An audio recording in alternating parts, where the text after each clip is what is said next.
Oi, eu sou a Cláudia do Portal do Papel e eu tô hoje com o Paulo Pinheiro, da Vela Caramelo, para falar sobre o trabalho artístico dele, que me encantou bastante.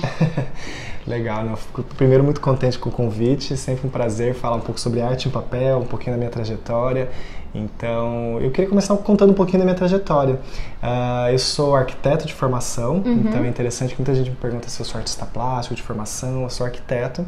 E depois que me formei, na verdade, durante a faculdade a gente aprende muito sobre história da arte, muitas práticas artísticas também no próprio curso de arquitetura, apesar de ser um curso para construção civil, né? A gente também tem esse olhar para as artes. Muitos designers gráficos, principalmente hoje em dia existe curso de design gráfico. Exatamente. Né? Antes não tinha. E a gente vê assim, muitos designers gráficos super conhecidos no Brasil são arquitetos de formação. Exatamente. Eu costumo até brincar, que eu falo que faculdade de arquitetura forma de tudo, até arquiteto. Até arquiteto. Então é interessante. Tem muitos colegas meus, inclusive, que também estão trabalhando com fotografia, design gráfico, artes e tudo mais. E tem tudo a ver, né? Porque o senso estético, a questão da dimensão, da proporção, exatamente. Tem muito a ver com o teu trabalho. Sem dúvida.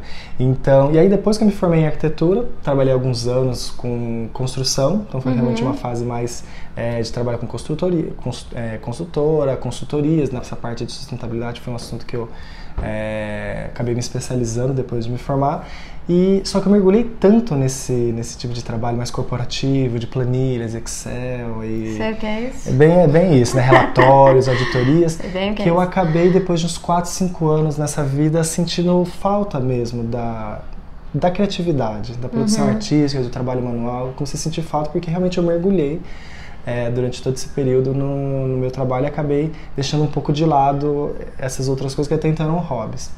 Então depois, quando eu comecei a pensar, a refletir, sentir essa falta, eu entrei num momento que foi um momento quase que eu posso chamar quase como uma crise de carreira, onde eu percebi e falei, puxa vida, tenho aqui sucesso nessa parte da minha carreira, etc, mas não estou satisfeito, não estou feliz, isso já não está me... Aquele bichinho da criatividade, ele vai incomodando, né? Porque ele começa pequeno e aí depois você começa com uma simples falta, depois você começa a acompanhar alguns artistas e fala, puxa vida, olha que interessante isso aqui. E o meu trabalho, né? Alguns colegas, aí pessoas mais próximas a você, aí você faz um curso, de repente, de alguma técnica, aí você começa a conhecer pessoas e começou isso a crescer e se tornou realmente uma crise até um certo ponto que eu falei, bom...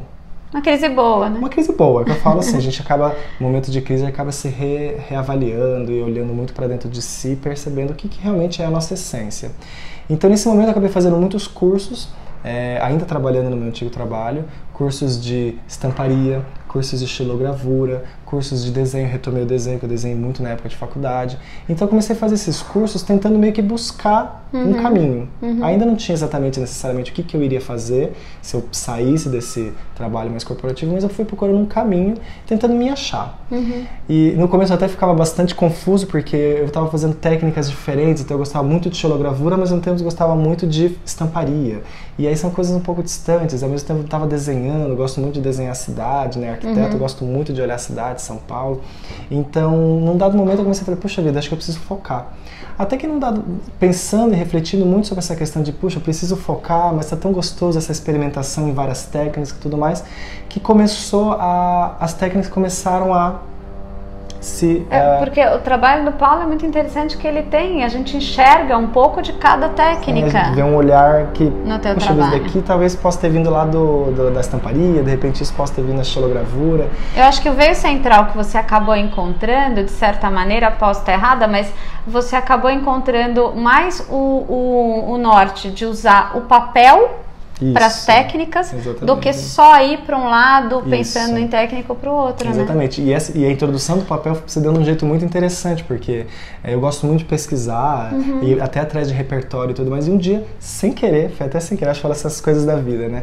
Eu caí no perfil da Sena Runa, que é uma grande artista de Killing, no Instagram, e aí eu fiquei assim, encantado com as cores, com os volumes, com os desenhos que ela promovia. Fiquei encantado. Foi realmente um momento de muita emoção de entrar em contato de maneira assim, bastante virtual. Você olha e te impacta, né? Me impactou muito. Você fala, mas impactou preciso ver mais disso, né? Eu falei assim, comecei a estudar autodidata mesmo, comecei a procurar, entender, ver alguns vídeos no YouTube, comecei a ver o trabalho da Sene e de outros artistas que eu conheci naquele momento e tentar copiar mesmo. Vou colocar o nome dela na descrição do vídeo para quem quiser seguir também. Ela e a Yulia Brodsky são as minhas grandes referências. Então eu comecei a realmente pesquisar, olhar, entender e assim, gostei muito do Killing, mas teve uma questão ali que para mim foi fundamental, que é a articulação tridimensional do papel, que a técnica do Killing faz de uma maneira brilhante, né? Que é exatamente, o papel, por natureza, ele é bidimensional. Mas eu me encantei por essa possibilidade de articular ele de maneira tridimensional.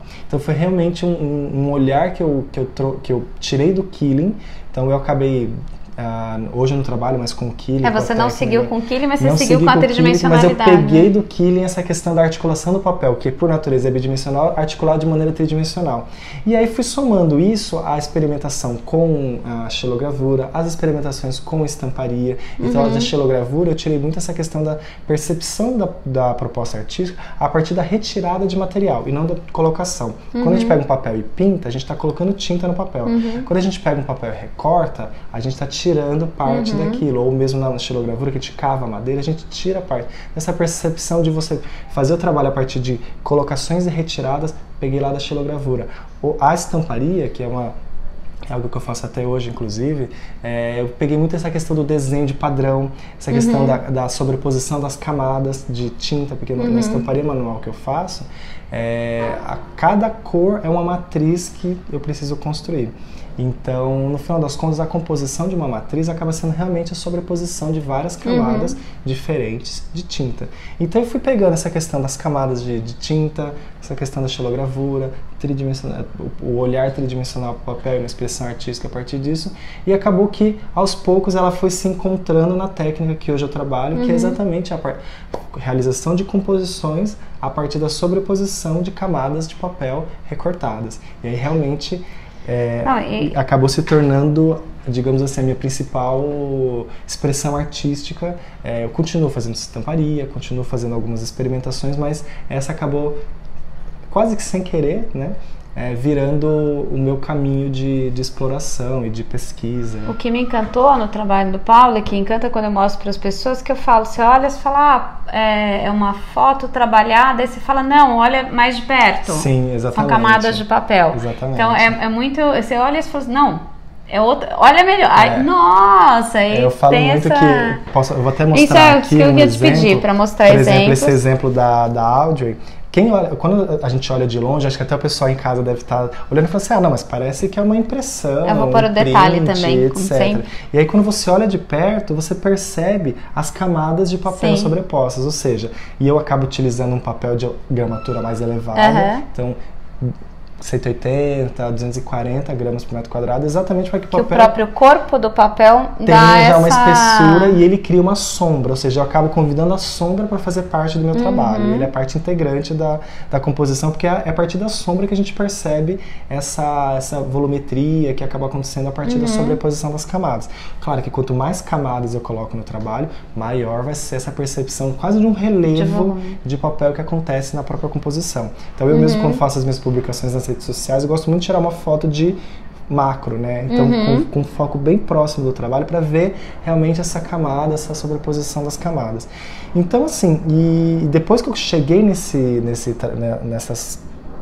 tipo de trabalho, que foi comecei a experimentar essa questão de sobreposição, em alguns momentos eu faço a sobreposição da camada de papel e aí eu coloco um anteparo entre as camadas. Então eu coloco um pedaço de papel cartão, um volume ainda maior. Exatamente, ou um pedaço de foam board.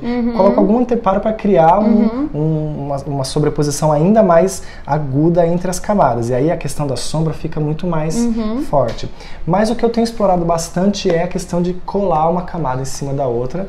E o meu principal produto hoje é exatamente os retratos de papel. Agora, tá muito bonito também o trabalho do Paulo.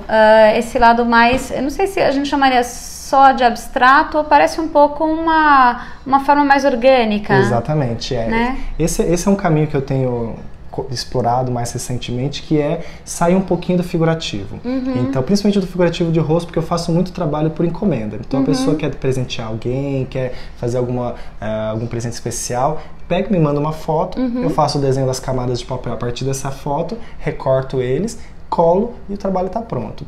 Isso tem tido bastante saída. Mas eu também vejo que a técnica ela é muito rica e que tem essas possibilidades que, inclusive, posso te confessar agora que até dentro do meu senso estético, dos caminhos que eu gostaria de explorar a técnica, eu vejo que nesse caminho um pouco mais abstrato, desapegado da imagem, também tem um potencial de exploração muito bacana que eu tenho olhado. E aí, nesse sentido, a questão, por exemplo, da escolha de papéis é fundamental. Porque o primeiro ponto que eu sempre falo da escolha do papel é gramatura. Uma gramatura baixa dá um efeito baixo.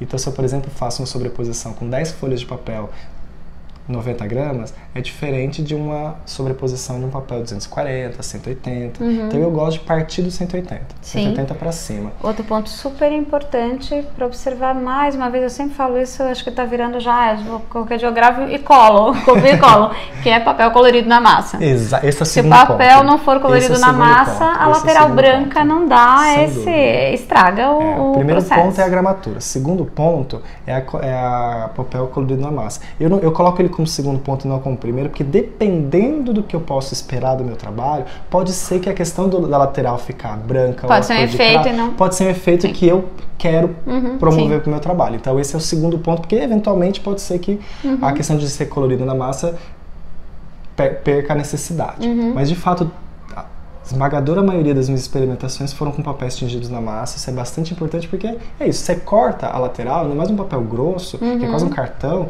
a lateral precisa ser colorida. Se for na massa, ela vai ser branca. Exatamente. Paulo, e me conta como é que está essa oferta, então, de papéis locais aqui no Brasil, para o teu trabalho? Assim, o que eu sinto da oferta de papéis é que a oferta de papel no Brasil ela é boa. Ela não é uma oferta assim de se reclamar. A gente vê vários fabricantes com papéis, linhas diferentes. Para o meu trabalho é muito importante, quando a gente olha na questão de cores, ver a questão da escala de cores. Então, por exemplo, que a gente vê aqui no trabalho da Audrey, é um trabalho onde a gente tem um fundo lilás, mas a Audrey em si, ela é em tons de cinza. Então eu vou lá desde o preto até chegar no branco, passando por um cinza escuro, um cinza médio, precisa ter essa graduação, um cinza claro, né? Exatamente. Eu já fiz algumas experimentações de não me preocupar com essa gradação. E o resultado, principalmente em trabalhos mais figurativos, ele se perde. Porque no final das contas, a representação do preto é o quê? São as sombras mais escuras do rosto. O cinza médio são as sombras médias. E o cinza claro são as sombras claras. E o branco é a luz. Então, se eu troco o branco por um vermelho, o preto para um cian, magenta, amarelo, o olho não consegue perceber essa volumetria que eu consigo perceber por conta de escala de cores. Então, escala de cores realmente é algo muito importante. E aí tem meios de se trabalhar, seja utilizando fabricantes diferentes, linhas de papéis diferentes, para você poder ter uma escala de cores do escuro para o claro bastante precisa. O escuro eu sempre uso preto e o claro mais branco aí eu vou passando. Dependendo de um tom de azul, posso pegar um azul escuro, azul médio, cinza, um cinza escuro, azul.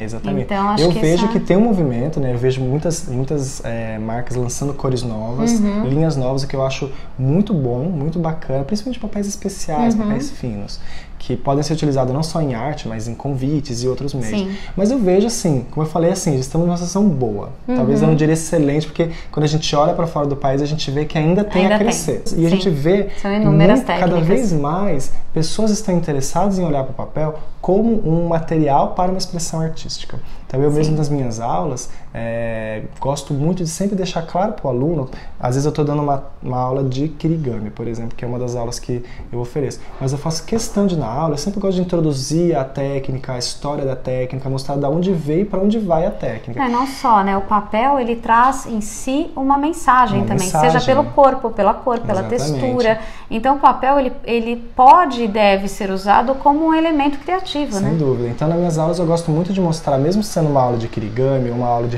relevo de papel, de camadas de papel, de paper cut, eu gosto sempre de mostrar para os alunos as outras técnicas que existem. A maior parte das minhas aulas eu costumo fazer para grupos, então em esquema de oficinas ou de cursos um pouco mais extensos. Tenho dado bastante aula aqui no meu ateliê, então eu recebo os alunos aqui, então a gente faça aí um período bacana. Nessas aulas, eu gosto de fazer as aulas sempre bastante práticas, então eu falo que quando a gente bota a mão para funcionar, acho que a gente aprende rende melhor. Mas eu gosto também sempre de ter um suporte teórico. Eu acho muito importante também que o aluno conheça um pouco sobre a história do papel, sobre a história da técnica. Também, assim, além da minha do meu ateliê, também dou em outros ateliês, em outros locais, em alguns eventos. E em menos demanda, mas também faço algumas aulas particulares. Então, às vezes, uma pessoa já está um pouco mais avançada, quer se aprofundar mais numa numa técnica especificamente. Então, eu também faço algumas rodadas de aulas particulares para, às vezes, uma demanda específica. E eu gosto muito das aulas porque é um momento de troca, né? Então, acho que os alunos trazem,